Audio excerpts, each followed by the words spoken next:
Well, this is Cardo's Media, and yeah, don't blame the messenger. Yeah. Yo, you don't know, this is Trilogy, straight out of Dominica, and you're tuned in to Cardo's Media. Don't blame the messenger. Boom!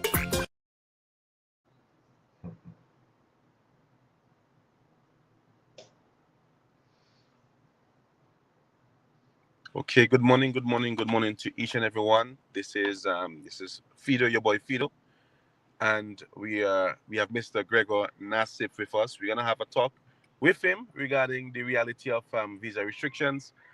If you just share the live to somebody. Don't hesitate to share the live to somebody. I know this is a very important conversation we need to have. Yes, somebody might say visa. We had been in visa ban since last year, but I think we really need to revisit the reality of such implications it might have on us. So, without further ado, I'm gonna give Mr. Gregor Nassief to introduce himself and just to start off with a conversation. Go ahead, sir. You're not hearing? Can you hear me? You not hearing me at all?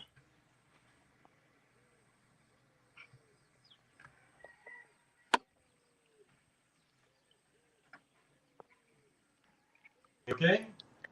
Yeah, okay. Yeah, I'm hearing you now. Okay, cool. I'm hearing you now as well. So sorry, All right, I lost the last couple of things you said. Okay, yeah, I was just saying that we're gonna have a discussion with you regarding the visa restrictions, and persons might say, well, we've been on a visa ban since last year, but we need to have a talk with the reality of such things and the implication it may have on us. So I was giving you the opportunity to just introduce yourself and to begin the conversation quickly. Sure, Frederick. So my name is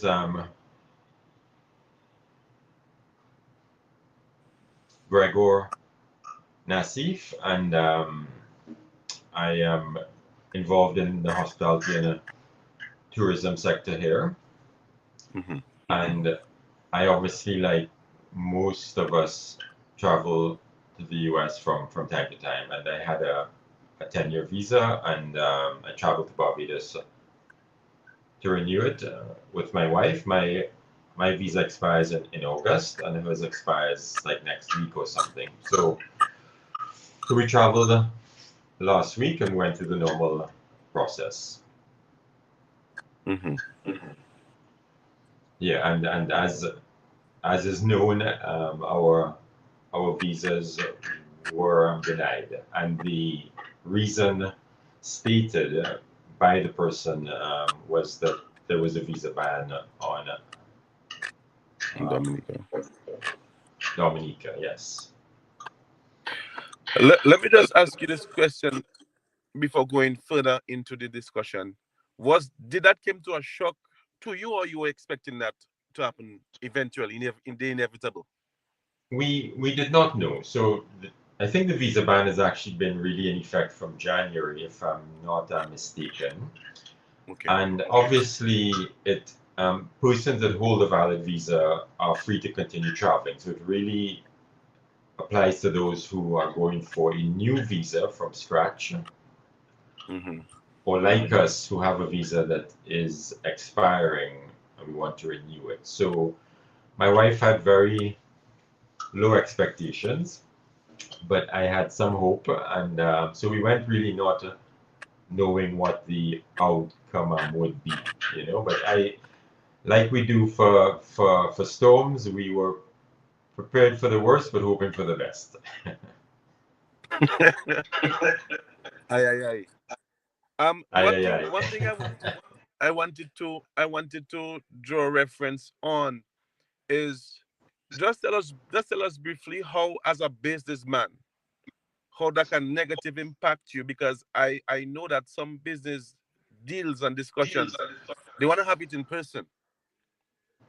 Yeah, no, sure. And I mean, I don't. I know a lot of business, when you're talking about serious business deals, they want to have it in person.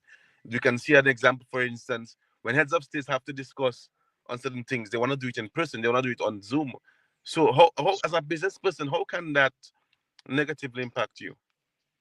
No, the impact is very significant, but also I don't want to compare the impact to me from a business perspective Mm-hmm. on parents who want to travel to the graduation of their child, or to someone who has a relative that's very sick and they need to travel to visit them or with them for medical care, or someone that needs to travel to a funeral, or a student who gets accepted and they're not able to attend school overseas. So for me, these are the tragic parts of this Yeah, time.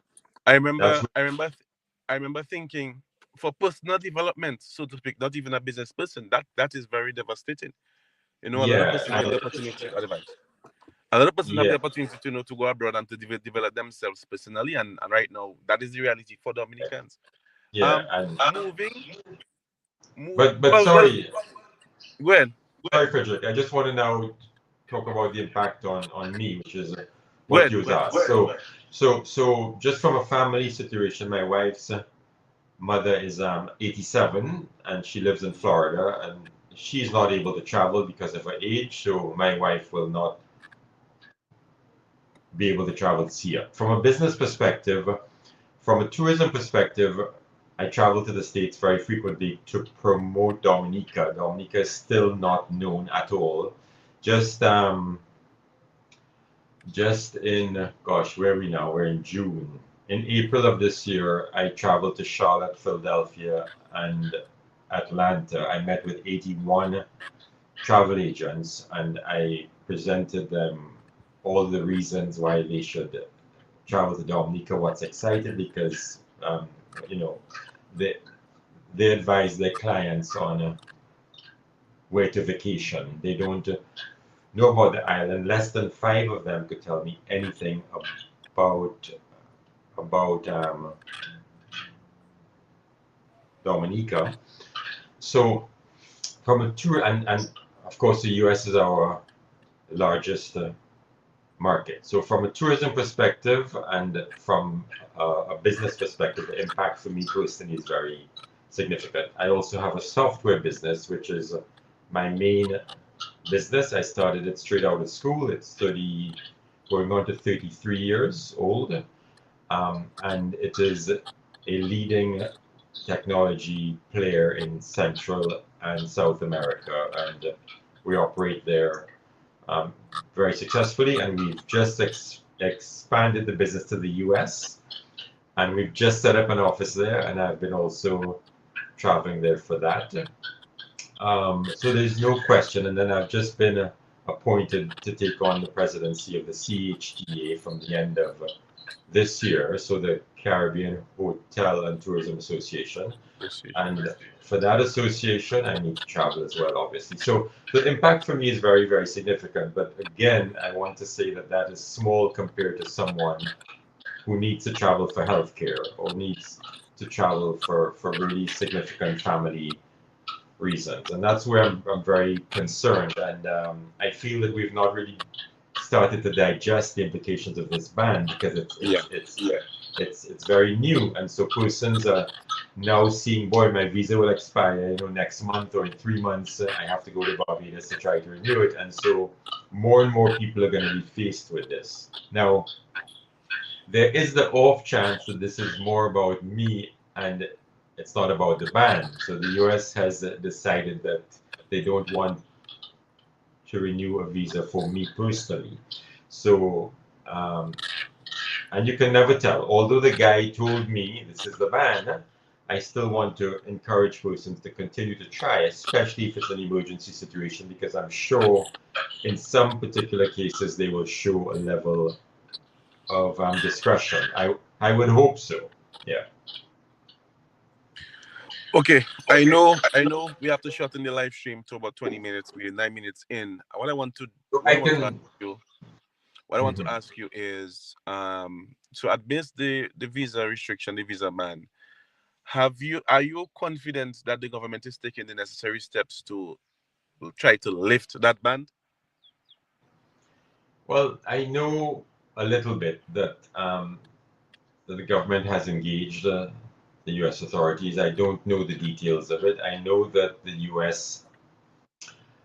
Uh, has stated that the reason for the ban is concerns about the CBI program, right? But Mhm. there are stated reasons and there are unstated reasons. So we know what the stated ones are. And we have to keep in mind that Antigua and also Dominicans and Britain and Kitts and Grenada all have CBI programs, but the ban at first it was targeted specifically to us and to Antigua, and they have recently put what I would call a less restrictive um, policy on Grenada, which came into place last month. So, we don't really know what is at play exactly. I would also suspect that the geopolitical angles and the considerations of the relationships with Cuba, with Venezuela, China may be at play. We really don't know. But from a citizenship by investment angle, I do think our program has very serious issues that have not been properly dealt with, and certainly I'm not sure if those are what the concerns are. But from a compliance, from a transparency, from a governance perspective, there's a lot of work that needs to be done on our CBI program, if that is in fact the target of the ban. Okay. All right. Boy, I don't know. I don't even know. So then, because I looking at it really and truly from a medical perspective, to be honest, if there's a medical emergency, but I think they would actually have something in place for that. Won't you think? A medical Yes, emergency, and at least they could expedite or I, put you on special status. I would be hopeful that if someone is in a medical crisis and needs to go to the US, I would be hopeful that there's a level of discretion that would allow that. However, I have a very close friend whose wife is in a difficult situation in the US, and he applied for the visa, and he was also turned down. So maybe if the medical crisis had applied to him personally, so it was he that had Yes. to seek care, maybe they would have allowed it. But we really don't know. And that's why I don't want for persons to assume that they're not going to get through. Particularly for critical circumstances, I suggest that you go and you travel and you try. Wow. Okay. Let me just give you. I can give you a chance to do to give me at least your what would be your expectations. I mean, maybe persons from the government is listening. What if you have to say anything to them, particularly regarding this issue we're facing and the reality of it, and we all know the kind of implications it can have on us based on our situations. We're not saying everybody can have a medical situation, but it may just so happen, it may just so arise. So if you have anything to say, if you'd address or maybe to make a remark to a government official who is directly linked to the CBI program, what would you tell them? Well, I would say a few things. First of all, we need to protect our sovereignty, right? So I don't think it's fair for any country to ask us to do something that we're doing well, or to end a relationship with a third-party country that's important to the um, development of the island. So I think the sovereignty of uh, Dominica is key. Specific to the CBI program, I would advise that we clean it up. It's not cleaned up. There's a lot that is still taking place that that needs fixing, and I won't go into details, but it's something that I have dealt with the Prime Minister for 8 years. I've been pleading with him to stop certain activities that are hurting the program. And what we need to realize is that, Vic, sorry, I'm hearing typing. Yeah. Not sure if there's someone on a keyboard. If there's a listener that's typing, I'm not hearing properly. You're on mute now. You're on mute now. Yeah, I heard a little feedback there. I was just trying to figure out if it's on my end or your end. I'm not too Okay. sure. Yeah, I think it was your end, maybe. It was your end. But anyway, so I think one of the things to really there are two important angles on this, right? So what I would love to have now in my hand is another passport.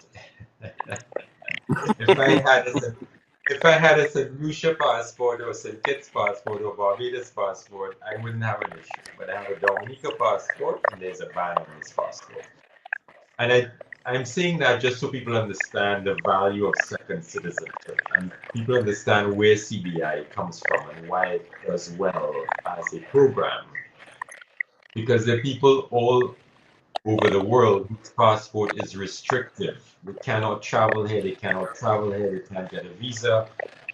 So for them, for their family, for their medical care, for education, for investment, business, they want a second passport and they're willing to invest in that. So I'm just trying to say here that this should also help us understand why CBI is an industry and why so many people seek to have a second passport. At the same time, it's incredible now to be in a situation where many persons seek a Dominica passport, but having a Dominica passport is a restriction to travel to the US, right? Now, something that's very important to understand, and this is where the government needs to listen. Mm-hmm. What gives our passport value? Why do persons want to invest in citizenship into Dominica, into St. Lucia, into Grenada, into Antigua? And we have to keep in mind that there are 80 plus countries throughout the world that that offer citizenship or residency by investment in one form um, or another, right?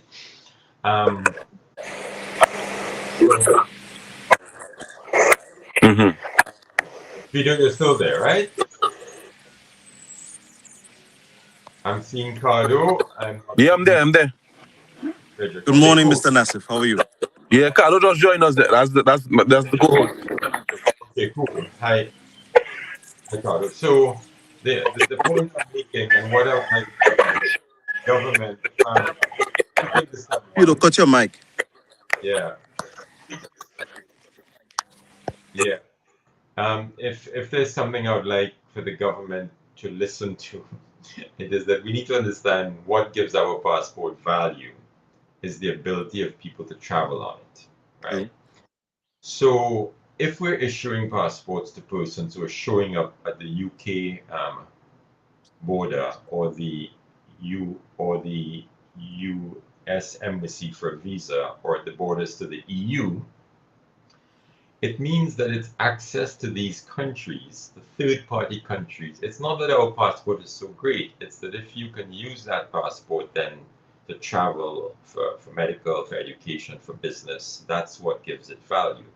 Which means that the value of our passport is dependent on access to other countries, and therefore we must absolutely respect and be sensitive to the concerns of those countries, because if they think that persons with our passports are coming to their borders and showing up by the thousand, that is a security risk for them, unless our program is perfectly managed, it's transparent, it is compliant. Everyone complies with the law, and that is where we are weak. Our program needs to improve its compliance. It needs to improve its transparency, and the government and the governance of the program is absolutely lacking. And this is an issue that I've been speaking to the PM on for years now.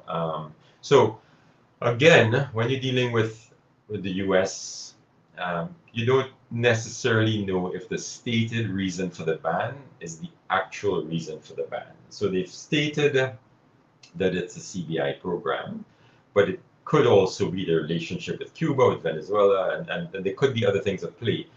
But if the stated reason is CBI, then I would absolutely focus on doing everything we need to do to clean up the CBI program. So, good morning again, Mr. Nassief. How are you? I'm fine, Carlo. How are you? I'm trying to be great like you. Um, my question for you this morning. I'm sorry for joining in late. I was on something else. I heard you stated that the CBI program there's 80 something countries you said around the world that does that program, right? Correct. And in fact, the leading citizenship by investment program in the world is actually Portugal, Okay. which is a European country. So, in principle, a CBI program could be a very valuable thing to a country, but it has to be managed properly, obviously. Okay. So what improvement do you see that we could do for Dominica's program to make it more transparent and for the people who are looking in on our program to at least accept our program as a legitimate or viable program? I mean, you can look at it from an international partner perspective, or you can look at it from someone that actually wants to purchase citizenship Okay. and to use a passport. And those are two separate angles. From an international partner perspective, they want to ensure that you're not putting their borders at risk. That's the primary concern, because if someone gets a Dominica passport, that person now has visa-free access to the EU, right? Yes. So Yes. so the primary thing is to be extremely grateful for visa-free access, and grateful to be able to travel to the US, although you need a visa to be able to go and to get a visa. Now we have a visa ban. So from an international partner perspective, they want to make sure that the program is well run, that the right character of persons are obtaining citizenship, that we're doing our due diligence properly, that our laws are complied with, that if we say that citizenship costs $200,000 and up, that we're not selling passports for $70,000, because if we're doing that, we will sell 10 times more, the volumes will be that much greater, and that many more people are going to be showing up at your border with a Dominica passport. So there's several from a governance perspective, a compliance perspective. They also want to know that the program is transparent. How is the money used? Which accounts is it flowing in and out of? Is it a legitimate program? So if I was in the shoes of the US or the EU or the UK, of course I'd be concerned, and because I would want to be 100% focused on ensuring that the third-party countries that our economic citizens are accessing are comfortable with the way we're running our program, right? So that is from an international partner perspective. From a buyer of citizenship perspective, you also want to know that the program is being properly run, that the money is being put to good use, that there's full transparency. But there are two types of persons who are looking for second citizenship. Yes, those that need to travel more freely. So if I am an Egyptian or someone from Nigeria, and I need a visa to go to the bathroom, basically. I can't travel anywhere. It's very difficult. Then Hmm. a second passport is of incredible value to my family, to me, to business, and so on. So there are those persons, and for them, the most important thing, and this is important, the most important thing is access to as many countries as possible, ideally visa free. But if, like the US, it's not visa free, you have to apply for a visa with your Dominica passport. They want to know that there's a good chance they'll be able to get that visa. So they are looking to travel more freely. Now, with the visa ban on Dominica right now, that hurts us. That really hurts us from the person who is looking for the best passport to travel with, right? And then the second type of person who is seeking second citizenship is what we call Plan B. So imagine there's someone who lives in the US and they don't like the policies of The U.S. President Trump. government. Mm. Yeah. And they don't know if they want to continue to live there in the next 5 years, 10 years, 15 years. They want a plan B. They're thinking, well, what if things go in a direction that I'm not comfortable with? And it applies to both sides. You can have a person on the far right who felt that a president on the far left is going to create a country that you're not happy to be in. And that applies to the US, to England, to France, Germany, all over the world. Yeah. So those persons are looking for a plan B. Well, let me have a second passport or a third passport just in case I decide, just in case I decide that I want to leave, right? And for me, for Dominica, there's a tremendous opportunity here because these are people that could actually come and invest here and also live here and create employment here and so on. So Plan B citizenship is now becoming also very, very important, and we also have to position ourselves for that. Okay.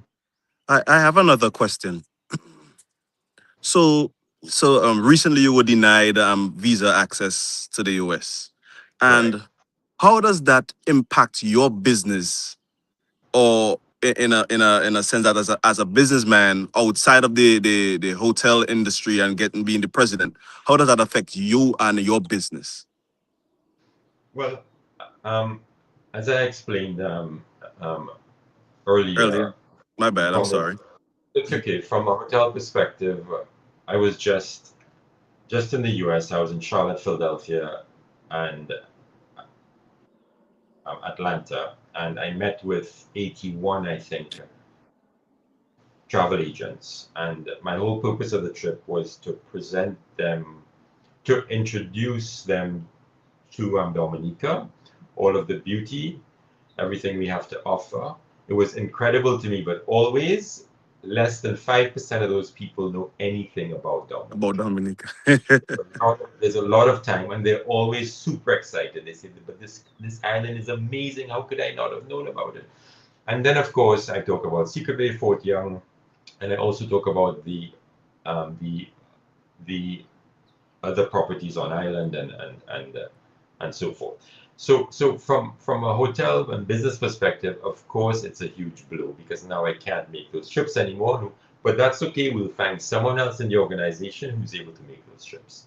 But that's hurtful to me because I love selling the island, right? Okay. Um, and then I am the owner of a software company which I created straight out of school. It's 33 years old now, Circle Technology, and it's the leading supply chain technology company throughout Central and South America. It's been like very successful, and that's what I studied. The hospitality side was an accidental adventure when I came back to Dominica to live, but the software side is really what I focus on. And we've just opened offices in the US, and that's a huge investment. I've been spending a lot of time there as well, so that's a huge blow. Okay. But again, we have a strong team, and they can go and they can do the things that I would be doing there. And then from a personal perspective, My wife's mother is 87. She's not able to visit us anymore. She's in Florida, and so my wife will not be able to visit her. But as I was explaining to Frederick, the for me those things are minor compared to the parent who wants to travel to be at their son's graduation, or the person who needs to travel to see a member of the family who's very ill, who wants to Okay. go to a funeral, who the young boy who's accepted to school in the US and his dreams are tied to this acceptance Yes. and he cannot go now. So this is the tremendous human cost of this, right? Um, and that is my concern. And as I've expressed several times, I want to encourage people to continue to try to get a visa, although the ban has started since um, earlier this year, Yeah. especially if it is a medical situation, then go and try. I'm hopeful that in some particular cases they will have the discretion and the humanity to grant a visa. And I also want to emphasize that I don't think that's the case, but if this is about me more than about the ban, there's something the US doesn't like about me and they don't want me to travel to the US. That's always a possibility.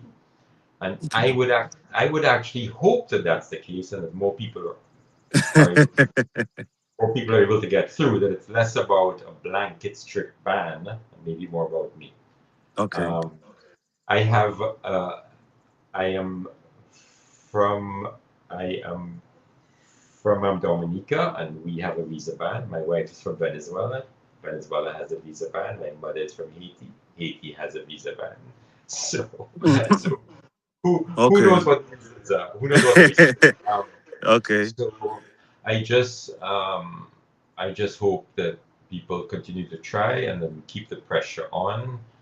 I do not think a population of a country should be held hostage because of some policies of the government that the US is not happy with. I think that the interrelatedness, the way that our lives are entwined with the US from a business, from a medical, from an education perspective, I think it's very, very unfair to cut persons off from access to what has been a The very norm. important part of their life for so long. And it also hurts the US because it is the US airlines that are servicing us. And if there are less people that are taking up seats on that airline, less persons from the Caribbean traveling up, that's going to hurt. Less persons will stay in terms of the hospitality sector, travel, vacation a from a from a medical and an education perspective. I mean, we pay for school fees, we pay for tuition, we pay for medical care, we go shopping, we have Hmm. investments. So this hurts both sides, and it really needs to end, and we need to figure out what the issues are. We need to solve them, and I think the United States has to have more compassion on ordinary people who need to travel to the U.S. Okay. I have a someone asked, could you give us a little bit more details on the software that you talked about earlier? Yeah, the company is called Circa, CERCA. You can search it up. It's supply chain optimization software. So for companies with very large and complex inventory, warehousing, transportation, and logistics operations, our software helps to optimize that. Okay. Whether it's large retailers or supermarkets or wholesalers or distribution companies. Yeah, so our software is operating in over, I think, 400 distribution centers in 17 countries throughout South and Central America. Sensible. Okay. Yeah, that's a company I started straight out of school many, many years ago. All right. So recently there was a laying off of airport workers. Do you think that the visa ban or visa restrictions right now could be part of that cause of why they, because I said certain airlines right now, the United Airlines isn't coming in right now, and Caribbean Airlines also has stopped flying into Dominica. So, do you think that could be part of the reasoning for such a layoff No, when you said airport workers were laid off, where did that occur, Ricardo? in Dominica? That happened last, I think, on Thursday, Wednesday or I was Thursday. I was not aware of that. Okay. I was not aware of that. I'm not sure. It could be now. Um, yeah, but it's very important to understand this. So the United summer flight was cut, which was a blow for the industry because summer is slow. People need the airlift, and it was just a once a week flight, and that was cut because the load factors were not high, and the government was not willing to continue to pay the Pay for minimum. seats. Yeah, because it's very costly for a country to pay an airline to come. You need to fill the seats. And Yes. how do you fill the seats? You market the destination, and we're not doing a good job of that. And it's not the fault of VDA. They have a great marketing plan. They just do not get the cash from the treasury to execute that marketing plan. Mm. Um, so that's a huge issue. And then in terms of the Caribbean Airlines flight, I listened to the minister in Trinidad speaking to Parliament there, and he said that the Dominica route lost 700,000 US dollars, and so they were going to cut it. Now he also said in the same breath that the Guadeloupe and Martinique route lost $3 million, but they're going to continue to serve those markets at a lower frequency. So maybe they were doing 5 flights a week and now they're going to do 2 flights a week. I don't know. But it's Okay. very, very disappointing to us and it's a real blow to the tourism industry that these flights have been cut. And it's always very distressing for me when airlift within the Caribbean is cut because there's so much potential just within the Caribbean for persons from the Caribbean to Caribbean. vacation on business. There's so much more that could be done, and a huge issue there is also the taxes. So sometimes 50% of the ticket price you pay from Dominica to Barbados or from Barbados to Antigua is actually taxes. Whereas, Taxes.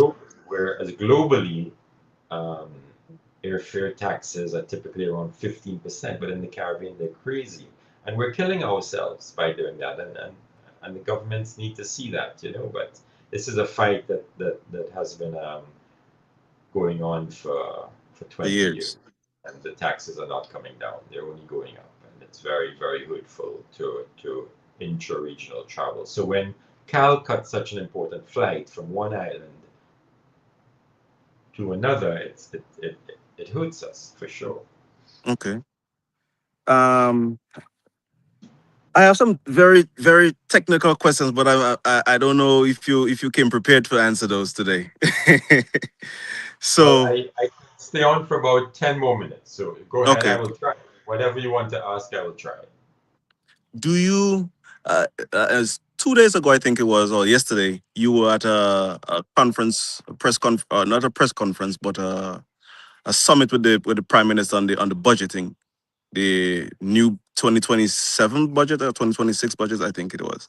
And what can you say to the general public now that came out from such a discussion? I saw you and several other stakeholders there having this discussion with the prime minister and others.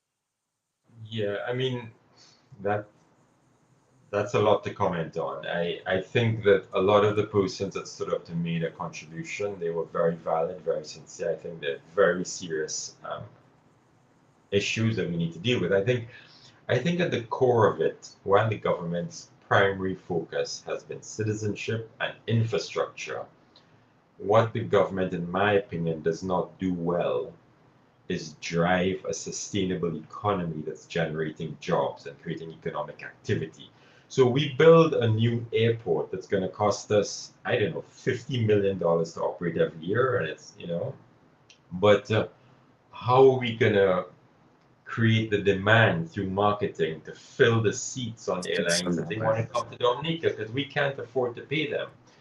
Um, from a private sector perspective, how do we get job growth, job um, growth? So I just think that I don't think the government has where's the private sector cap well at all. When the minimum wage was increased, which we fully supported, the private sector got 3 days notice of the rate increase from the day they told us what the new rate was to the date we had to implement it. Implemented. Okay. That shows a total lack of understanding and appreciation for how business works. We also have to budget. We also have to plan. We want to hire more people as well. So there's just a disconnect. And then I also raised the issue about the marketing.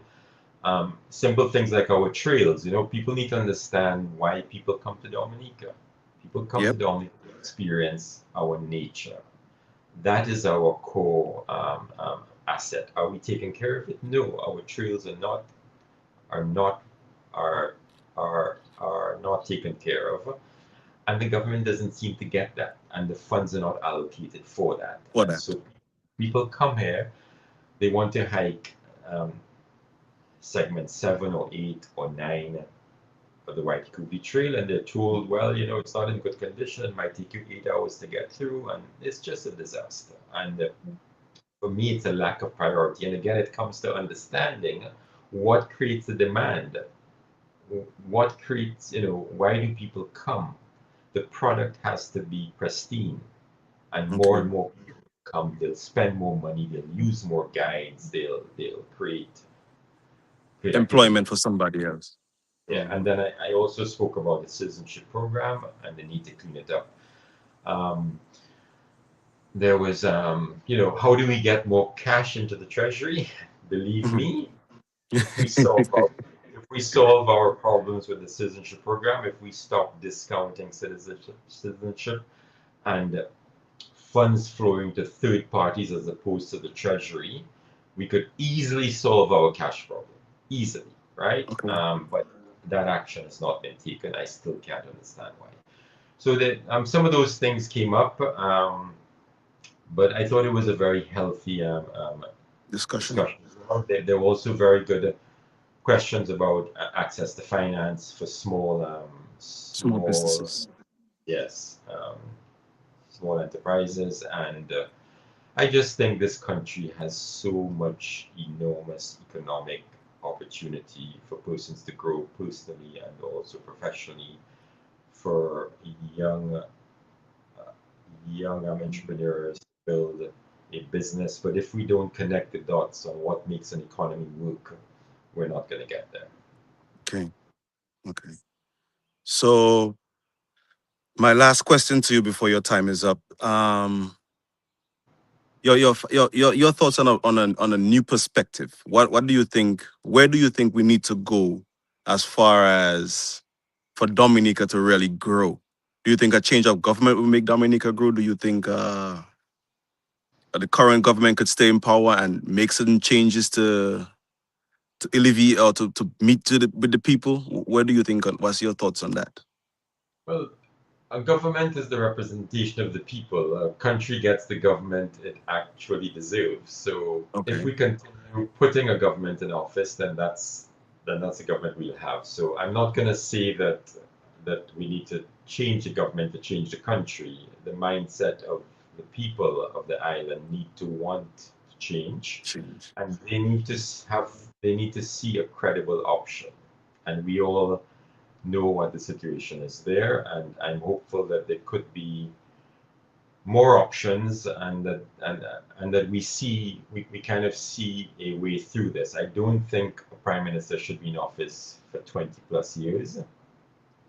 And I think if a leader is in office for 20 years and he has not created a succession plan where after 10 years someone is able to take over, then that in itself for me is a failure. So there's several things there that I think the country needs more choice, and leaders need to grow, and leaders need to have succession plans, and people need to see a future beyond a current personality, and all those things are at play.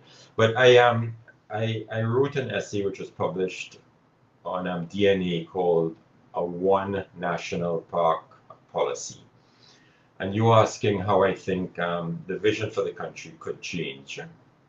Yes, sir.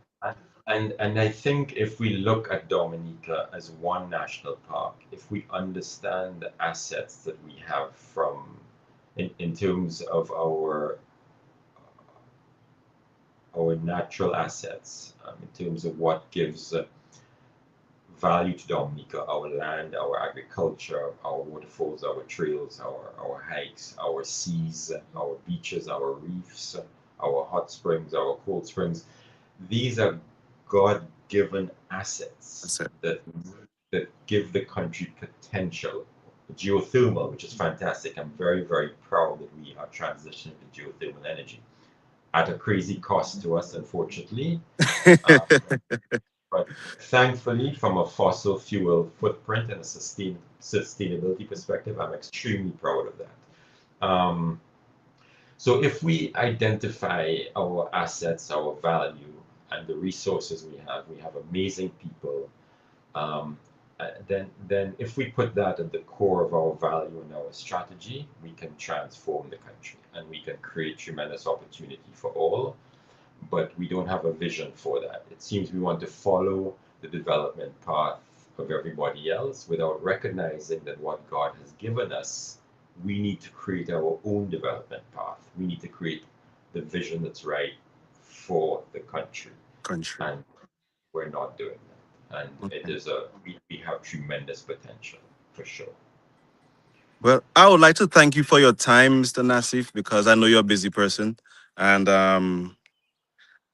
yeah, I kind of see a genuineness in the approach and the development for Dominica because we have a lot of potential in Dominica and we need to exploit and stop following and be leaders ourselves in Dominica because we have the potential to do that.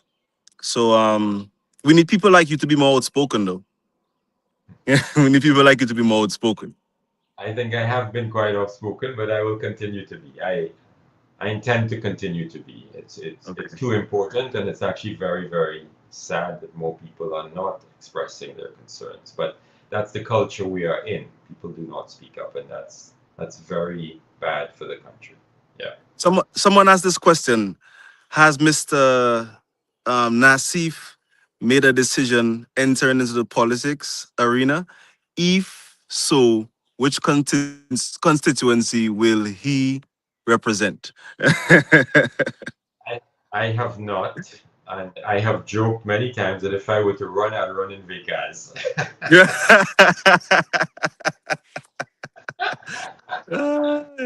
I like that answer. I like that answer. But and and obviously, one of the reasons is that I love that part of the country, and I'd honestly like to spend more time there and meet the people there because I think that part of the country has enormous potential as well, and it's not being realized. So, yep. Well, Mr. Nassif, thank you for your time. And anytime, Carlos Media is available for you to come through and express your thoughts. And we'd love to see you another time whenever you have availability. Thank you very much. Thanks for the time. Yes, sir. Have a great and productive day. Thank you. You too. All the best. Bye bye. Bye bye. Um, well, to the people who tuned in this morning to watch Mr. Nassif on Carlos Media, we'd like to thank you guys. And if you have any questions you want to ask us, put the questions in the comment box or send us an email. If you have any special person that you would like to see on Carlos Media asking questions to get questions answered, send us a message so we could try and reach out to that person and give you guys what you need. But I hope he was able to satisfy your curiosity and was able to answer some of your questions that was in connection with his recent inability to get his visa to the US. And he also would like others to keep on trying. Doesn't mean that because he didn't get through, that you might not get through. So keep on and be productive, be blessed, and let us develop Dominica, the best country in the world. Have a blessed and productive week and weekend. Bye. Well, this is Cardo's media, and yeah, don't blame the messenger. Yeah.